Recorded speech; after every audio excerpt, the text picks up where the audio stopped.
Many of us would like to believe that the achievement of greatness is rewarded, if not monetarily, then certainly through the even eyes of history. In the next 60 minutes, you may be shocked to discover that at least one man whose accomplishments touch each of our lives on a daily basis has been virtually forgotten.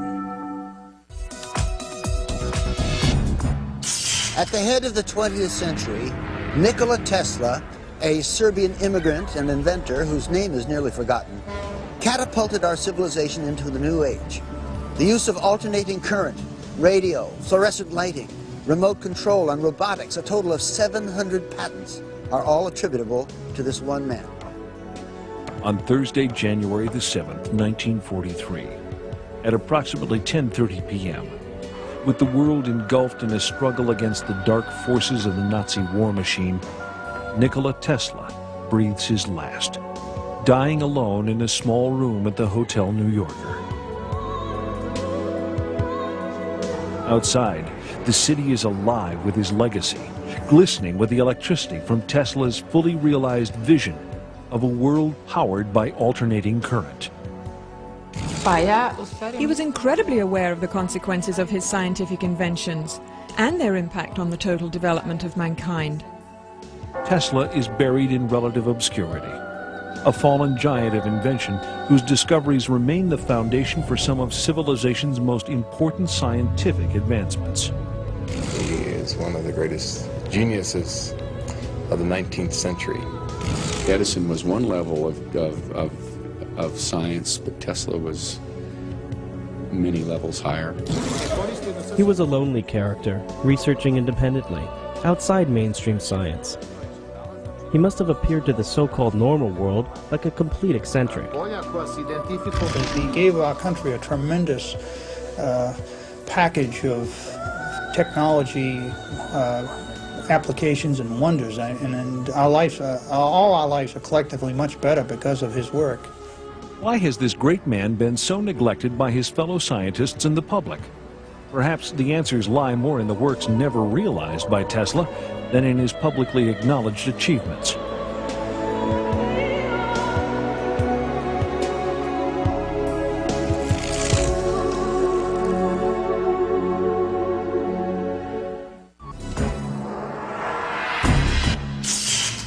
Legend has it that Nikola Tesla was born at the stroke of midnight in 1856 in the midst of a dazzling electrical storm.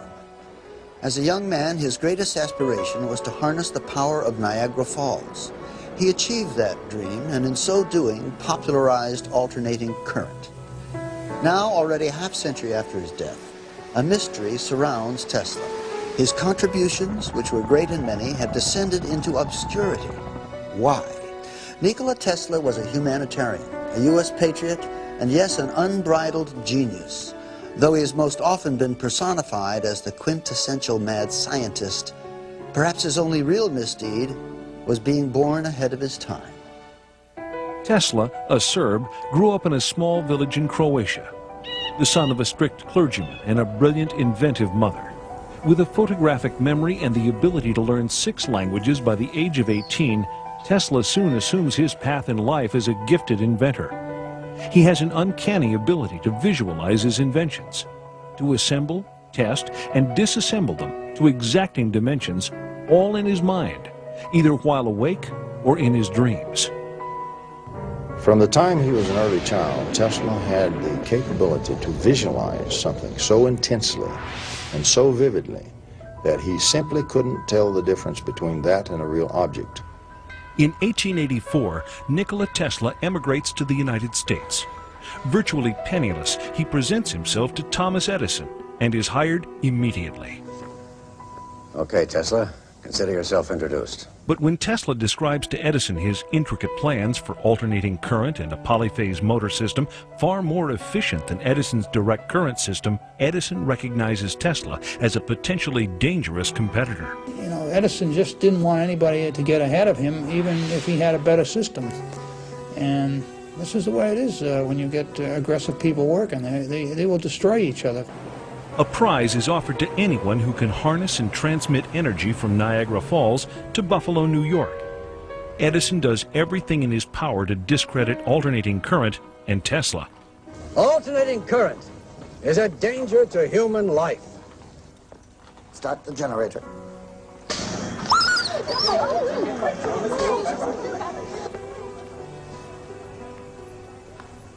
You have just seen alternating current in action.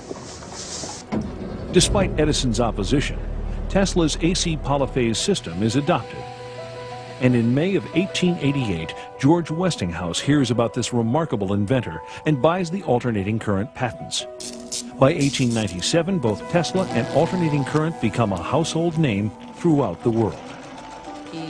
He realized completely what would happen with the implementation of alternating current and electrification of the whole planet. That it would bring tremendous change in human life, in information in general, even in the mental state of human beings.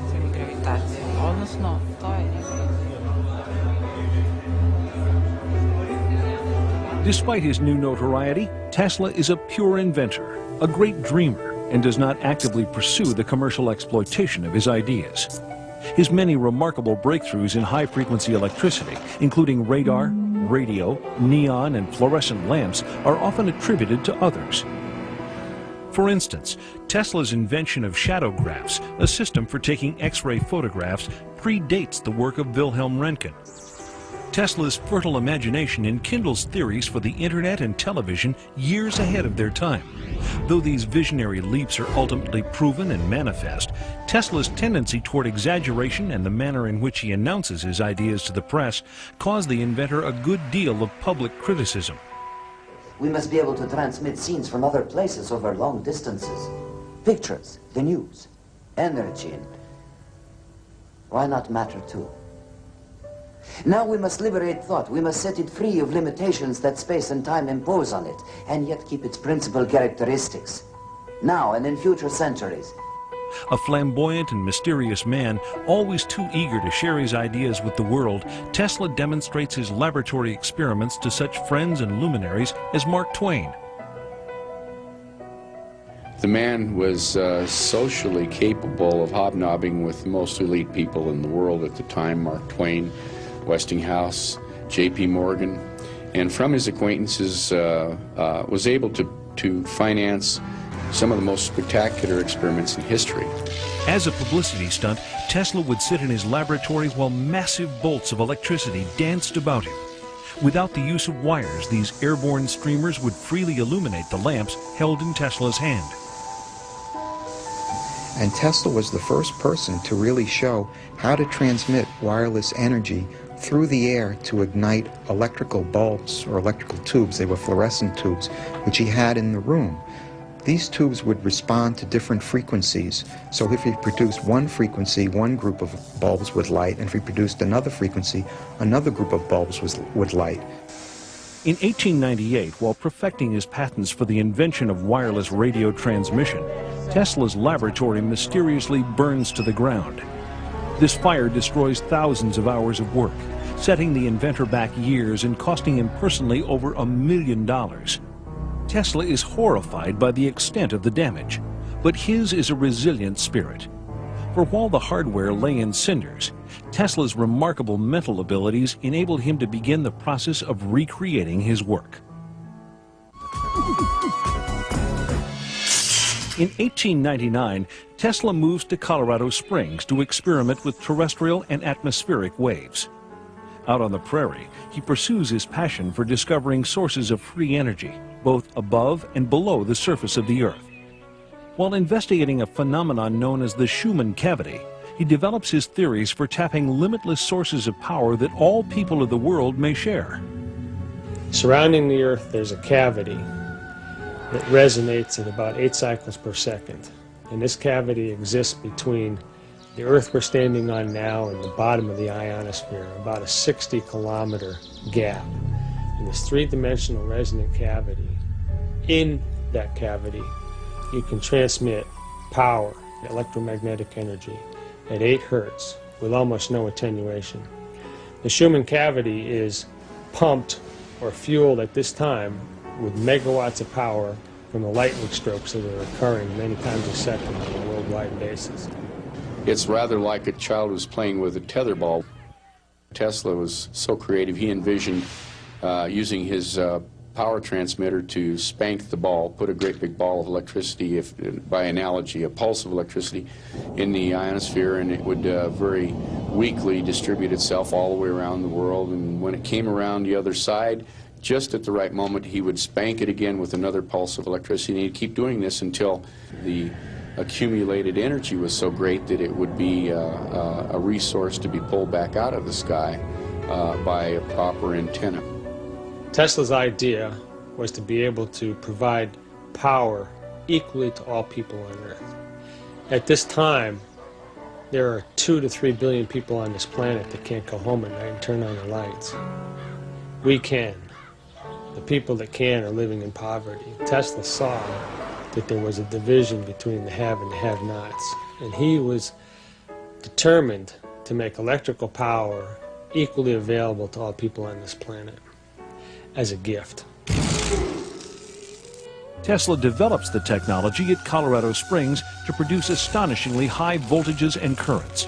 When the switch is thrown, ghostly sparks dance inside the lab, while on the copper ball atop the antenna, thick blue lightning crackles upward over 100 feet into the sky.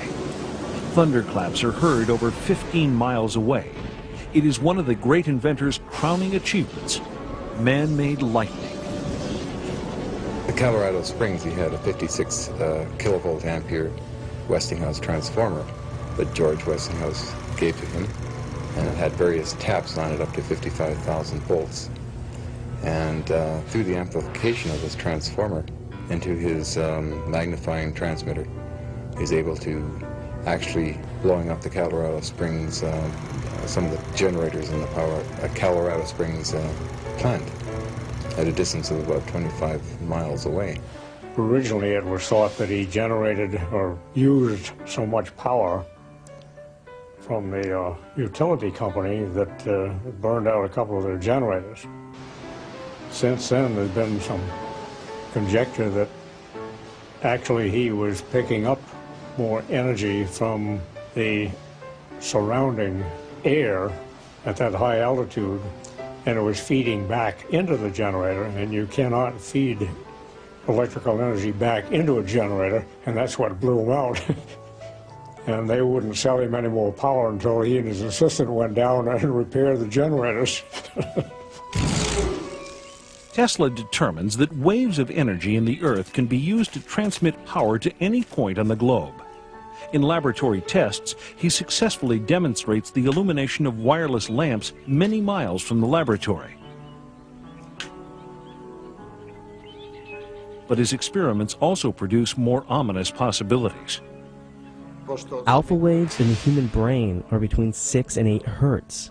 The wave frequency of the Schumann cavity resonates between 6 and 8 hertz.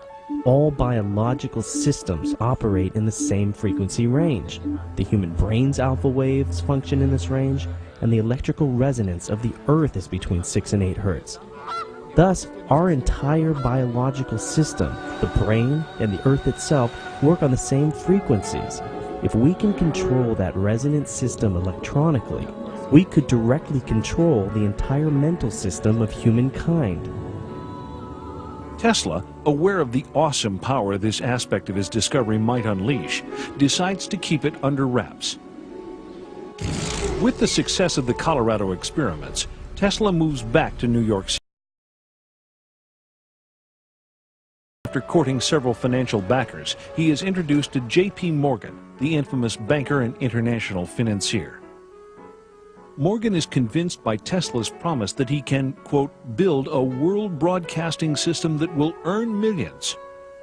Inspired by the earlier works of genius attributed to Tesla, the business-savvy Morgan invests $150,000. Though he must concede 51% ownership in his radio patents to the fabulously wealthy industrialist, Tesla nevertheless proceeds with his construction of the legendary Wardenclyffe Tower in 1900. Wardenclyffe laboratories were built by Tesla to try to prove his dream, his radio transmission of power. First it started off, he told his backers it would be just voice communication, but his real dream was power. Soon thereafter, with Wardenclyffe in the midst of construction, Tesla receives a report that Guglielmo Marconi has successfully completed a trans-ocean radio transmission. Morgan threatens to pull out. Rather than admit defeat, Tesla expands on his original idea for Wardenclyffe, transforming it into the pilot project for his long-envisioned global power and communications system. Tesla promises Morgan that he can erect a system of towers that will pull down energy from the ionosphere, making it possible to transmit electricity throughout the world without wires. In short, free energy for everyone. Tesla was called a nut because Tesla also said that he could generate without any fuel, without any solar energy, without any wind power. He could generate electrical power, and he did do that. And that was something that the fuel companies didn't want to have happen. He was also able to broadcast electrical power through the air without any wires. And that project was stopped by J.P. Morgan when the commercial consequences became obvious. Seeing no way to make a profit from Tesla's free energy device and convinced Marconi would monopolize radio, Morgan backs off. Ironically, over 40 years later, the Supreme Court of the United States determines that Marconi copied his radio technology from patents already held by Tesla, and that it was Tesla who actually discovered wireless transmission. Some believe that the Wardenclyffe fiasco was about more than just money. They say Tesla himself scuttled the plant out of fear that in the wrong hands, the potential power generated by Wardenclyffe could bring lasting harm to the people and the planet. Although Morgan didn't finance the Wardenclyffe Tower at the end, it seems to me the project was not stopped because of money. Tesla stopped it when he realized his ideas might be co-opted and implemented solely for military purposes. That's probably the wisest decision a scientist can make. And Tesla reveals for the first time in an article published in the New York Times that Wardenclyffe could also be used as a weapon to take down airplanes. He managed to stop the catastrophe that would be attributed to him, because being able to free and target down 2 billion volts from the ionosphere is sufficient to burn any city on the planet. The effect is stronger than the atomic bomb. Did Tesla discover the ultimate means of destruction? The answer is still unresolved. By 1915, it is rumored that Tesla and Thomas Edison are each to receive the Nobel Prize, but these reports prove false. 2 years later, Tesla is awarded the Edison Medal by the American Institute of Electrical Engineers. But any credibility this might afford him is undone by Tesla's extravagant boasts that Wardenclyffe can be used to modify the weather. They tore the tower down during the war because the military thought that was there for spy purposes. It took at least 3 or 4 charges of dynamite. It was so well built, they almost couldn't demolish it. But before it was completely dismembered, it was experimented with by someone who wanted to project scalar waves.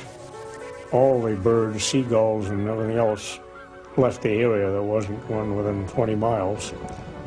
And the fishermen normally go out there and complain because there were no fish that they could catch within a radius of 10 or 15 miles while that station was operating. That's why you can get a manifestation of some animals acting strangely a day or hours before an earthquake. With his beloved tower in ruins, Tesla retreats into his laboratory and begins far more complex and dangerous experiments. On July 11, 1934, the New York Times reports that Nikola Tesla has developed a death ray, a particle beam weapon that can destroy 10,000 planes at a distance of 250 miles. Tesla claims that a plant for producing this device could be constructed in 3 months at a cost of $2 million. Aside from the devastating offensive capabilities, Tesla believes that if he can successfully build 12 of these towers, his is a weapon to end all wars. Tesla's famous death ray was a device which probably is very widely misunderstood and may have been one of the reasons why he didn't receive some of the respect by the scientific community that he may have well deserved. I think today a lot of people think of a death ray as a phaser or some esoteric type device you might see in a science fiction movie.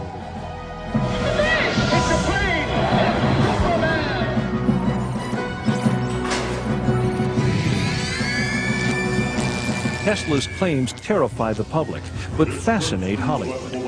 He is parodied in Superman cartoons as a mad scientist terrorizing New York with an electrothanasia death ray and an army of remote-controlled robots.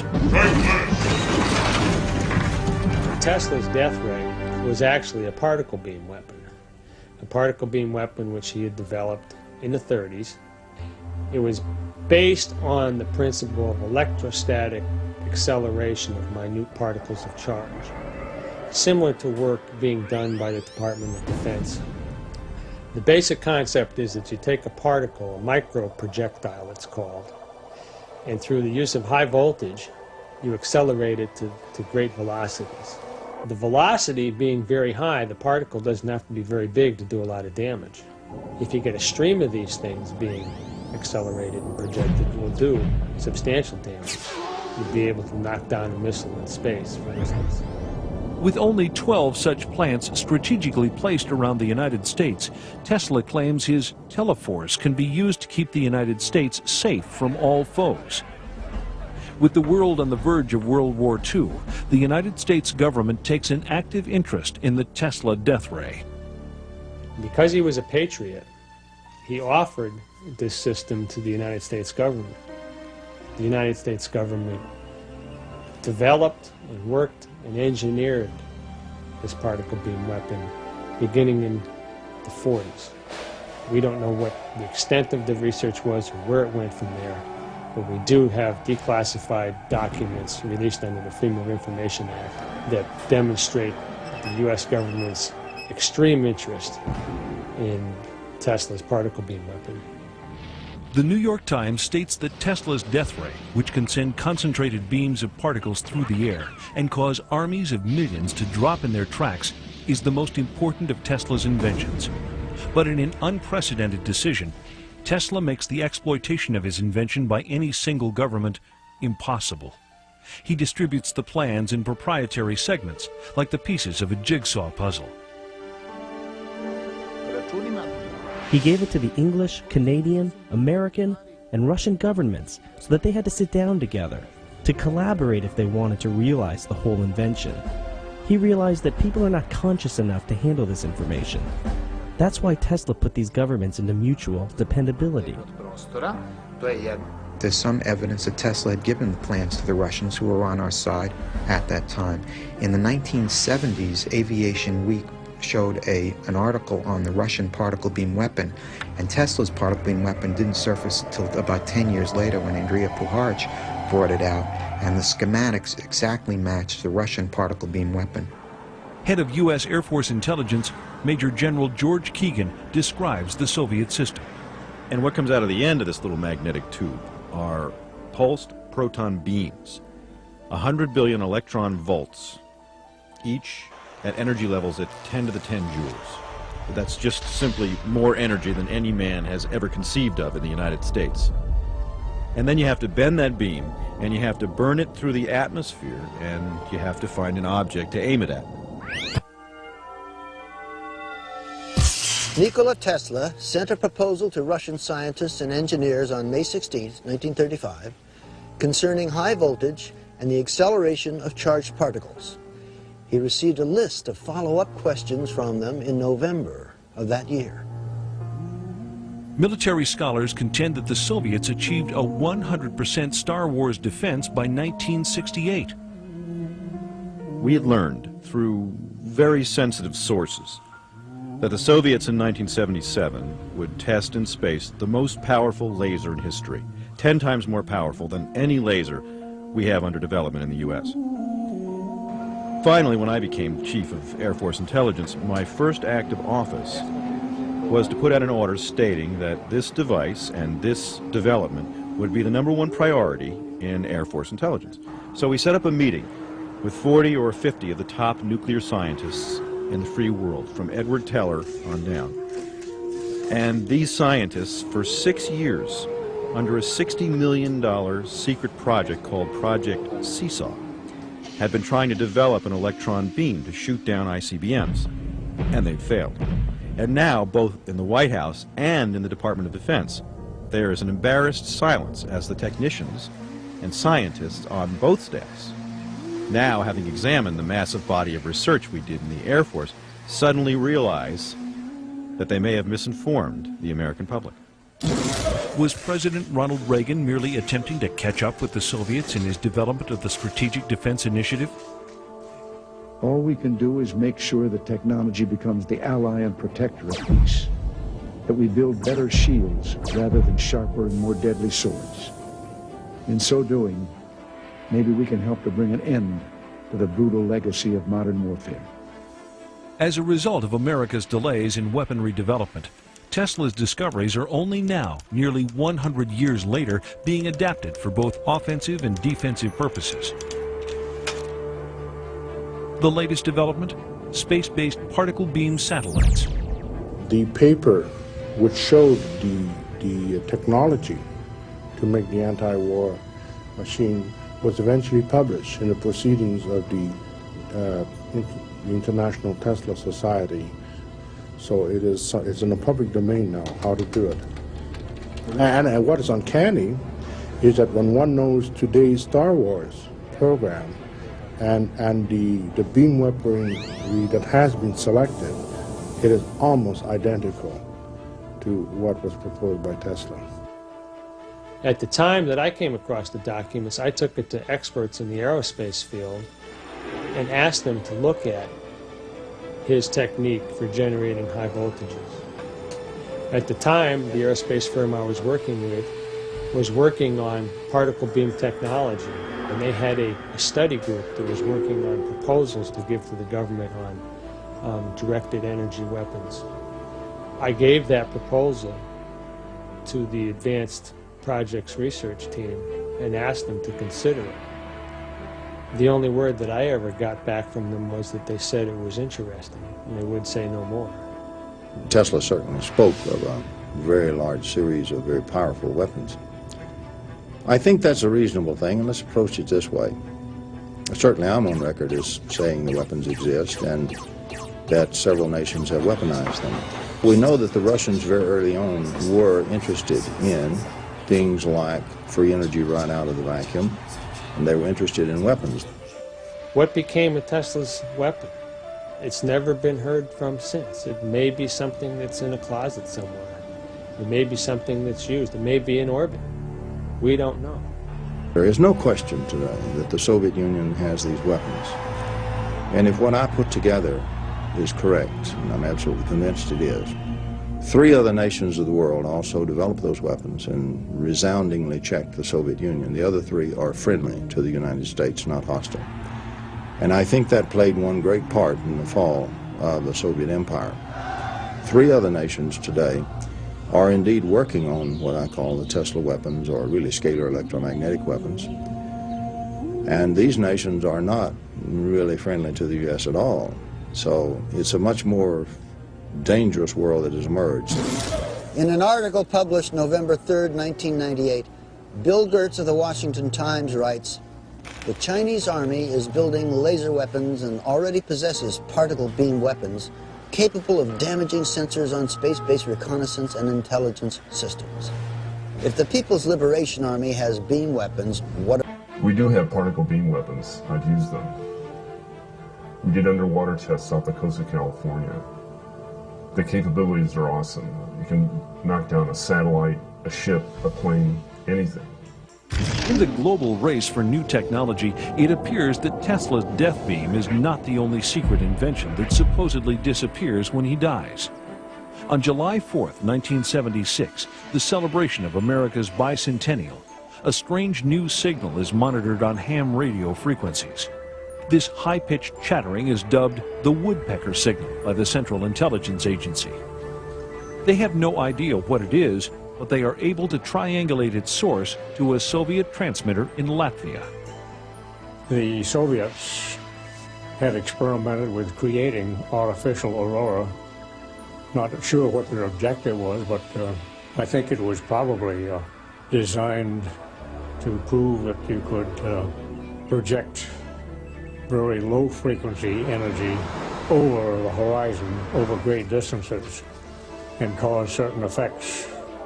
You can induce virtually any effect that a chemical can cause in a living system with an external, primarily extremely low frequency magnetic field.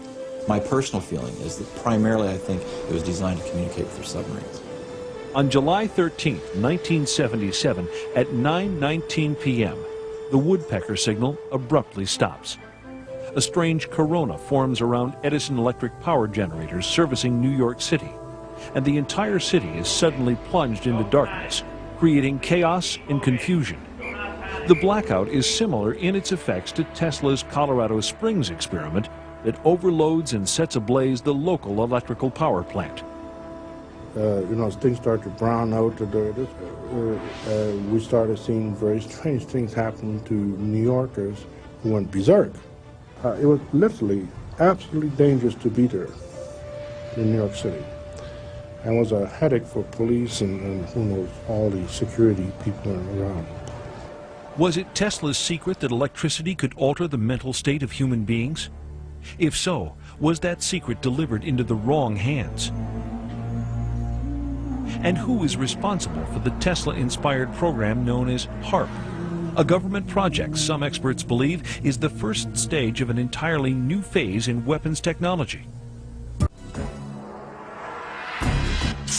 War or peace? Which does science serve best? Tesla described himself not as an inventor, but as a discoverer. But with discovery comes responsibility. Tesla knew this when he developed HARP technology, and many think that his fear of what might happen if HARP fell into the wrong hands motivated him to keep his discovery under wraps. HARP exists because Tesla theorized back in the 30s that he would be able to stimulate the magnetic field of the Earth in such a way that he would actually be able to create a shield around the city. HARP is basically a design experiment in terms of atmospheric physics where a large array of antennas, it's not just one antenna, it's a very large array, it covers several acres, are broadcasting into the ionosphere of the planet a very, very complex series of waveforms. And these waveforms are designed to specifically couple in with the ionosphere, which is a resonant cavity. This concept involves heating up the ionosphere in a manner similar to a giant microwave oven. That a small input, like a pulse of a certain number of watts in, can create a large output, because whether accidentally or intentionally, it's possible to tap into this sea of energy around us. It surrounds us and goes through our bodies and is everywhere throughout space. HARP's original designer conceives it as a shield for missile defense that can fry the circuitry of incoming bombs. HARP was designed for a number of applications. It really was not set up as a weapon. If you read the patents, I was thinking of ways to use it defensively. He also claims that by superheating portions of the upper atmosphere, HARP can affect global weather patterns, a concept Tesla was ridiculed for nearly a century earlier. One of the real dangers of HARP is that we concentrate with HARP in one very small area of the ionosphere. We create a lightning rod effect. We create a lightning rod that can distort the magnetosphere of the planet, which is the magnetic shield of the planet. Not only are you sending energy into the ionosphere, but you're providing a path for energy to come back down out of the ionosphere. The electrons and energy will come from all over the ionosphere to that one point, and it will strike the ground in a bolt that is 100 times greater than any lightning bolt imaginable.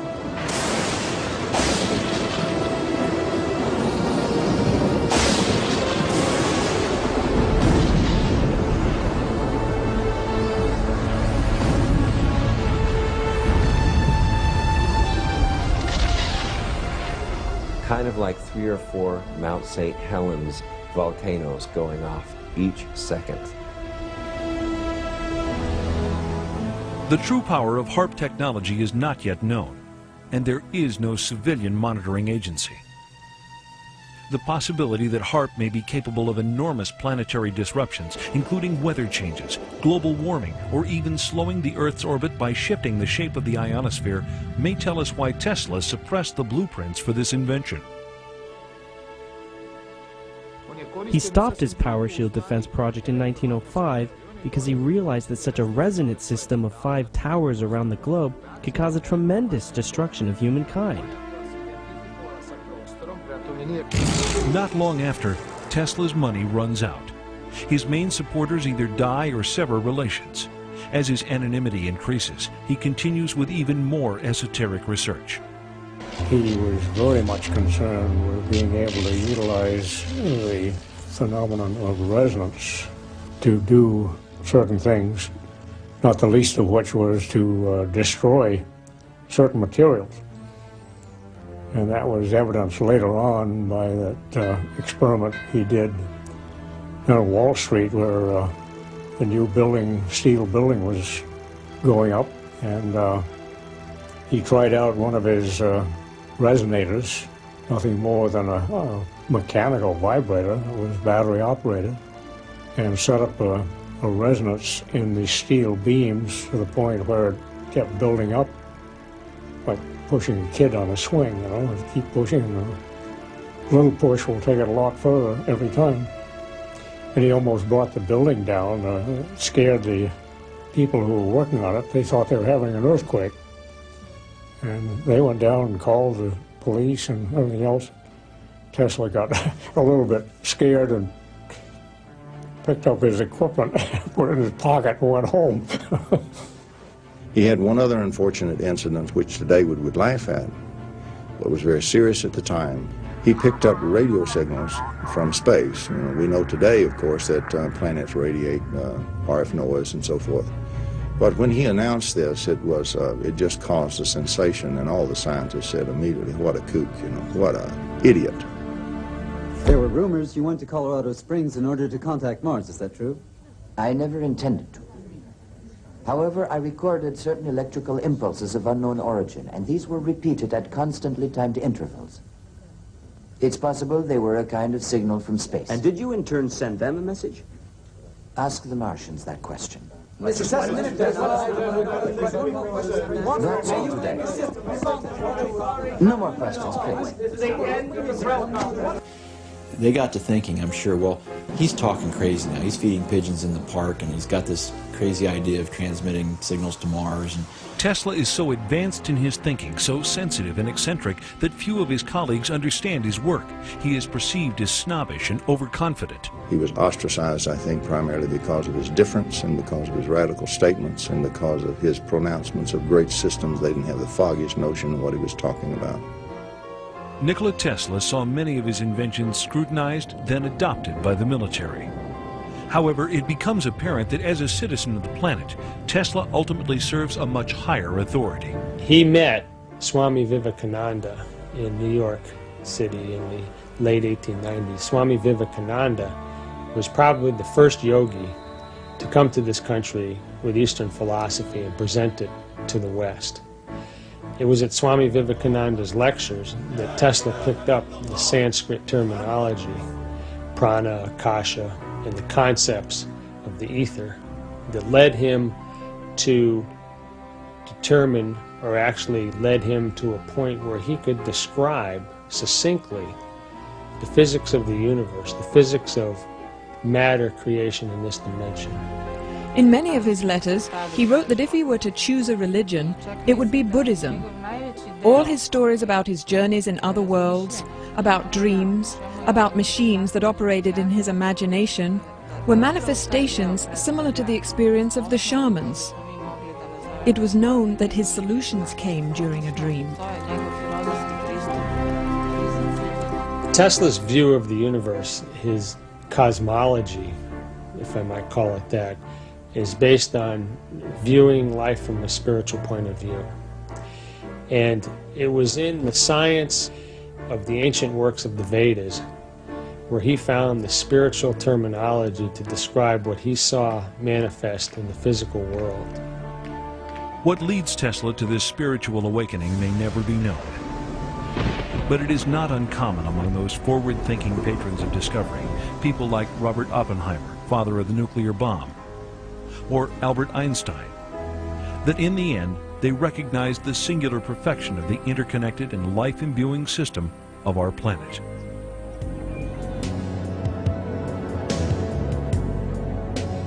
He was trying to understand what the basics of energy and resonance were.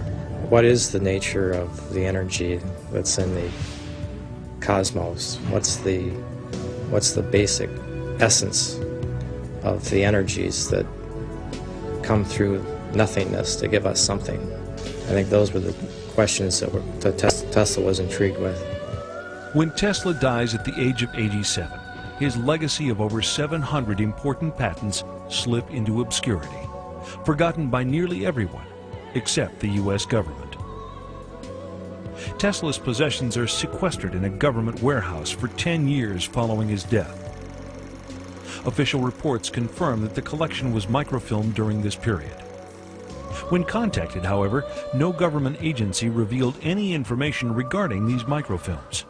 After a decade, the government officially denies the existence of any secret weapons technologies included among the Tesla papers.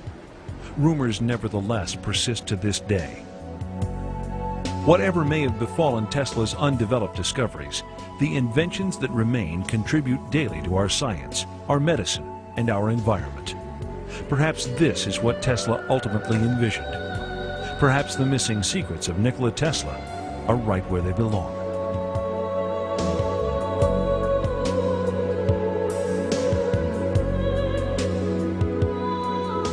Tesla disagreed with scientists about some basic concepts of relativity theory and quantum mechanical theory, and he fell out of favor with the established scientists of the day.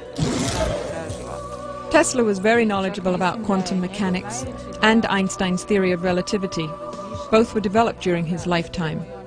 And he suspected that sooner or later, quantum mechanics and relativity theorists would enter into a crisis. And that's why he used to say, "The present time is theirs, but the future is mine." Sir Albert Einstein also said that once there's a bunch of little theories all over the world, there's a prelude to a major breakthrough in science and physics. I think that science today needs to take a new look at some of the theories of Tesla, because there is more to the universe than what we are looking at and what we are observing with our scientific instruments. We've reached a point in our conscious evolution of the species. We have the ability at our fingertips now to engineer and to manipulate space-time and gravity. We're on the threshold of a new technology. Nikola Tesla was the gatekeeper of lightning. Some of his ideas earned him a reputation as a fruitcake. Some permanently rocked the world of science.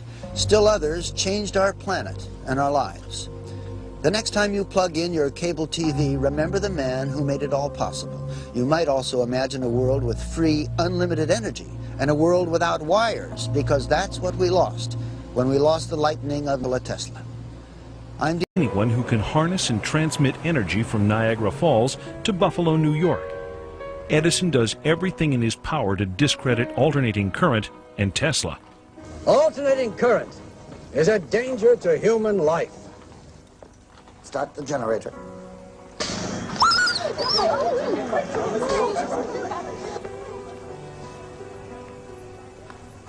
You have just seen alternating current in action. Despite Edison's opposition, Tesla's AC polyphase system is adopted. And in May of 1888, George Westinghouse hears about this remarkable inventor and buys the alternating current patents. By 1897, both Tesla and alternating current become a household name throughout the world. He realized completely what would happen with the implementation of alternating current and electrification of the whole planet. That it would bring tremendous change in human life, in information in general, even in the mental state of human beings.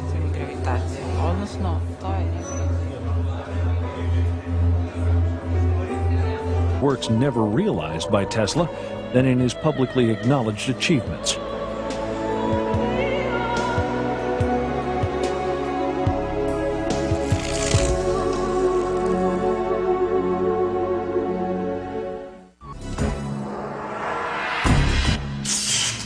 Legend has it that Nikola Tesla was born at the stroke of midnight in 1856 in the midst of a dazzling electrical storm. As a young man, his greatest aspiration was to harness the power of Niagara Falls. He achieved that dream, and in so doing, popularized alternating current. Now, already a half-century after his death, a mystery surrounds Tesla. His contributions, which were great and many, have descended into obscurity. Why? Nikola Tesla was a humanitarian, a U.S. patriot, and yes, an unbridled genius. Though he has most often been personified as the quintessential mad scientist, perhaps his only real misdeed was being born ahead of his time. Tesla, a Serb, grew up in a small village in Croatia, the son of a strict clergyman and a brilliant, inventive mother, with a foot with his legacy, glistening with the electricity from Tesla's fully realized vision of a world powered by alternating current. He was incredibly aware of the consequences of his scientific inventions and their impact on the total development of mankind. Tesla is buried in relative obscurity, a fallen giant of invention whose discoveries remain the foundation for some of civilization's most important scientific advancements. He is one of the greatest geniuses of the 19th century. Edison was one level of science, but Tesla was many levels higher. He was a lonely character, researching independently, outside mainstream science. He must have appeared to the so-called normal world like a complete eccentric. He gave our country a tremendous package of technology, applications and wonders, and our lives, all our lives are collectively much better because of his work. Why has this great man been so neglected by his fellow scientists and the public? Perhaps the answers lie more in the...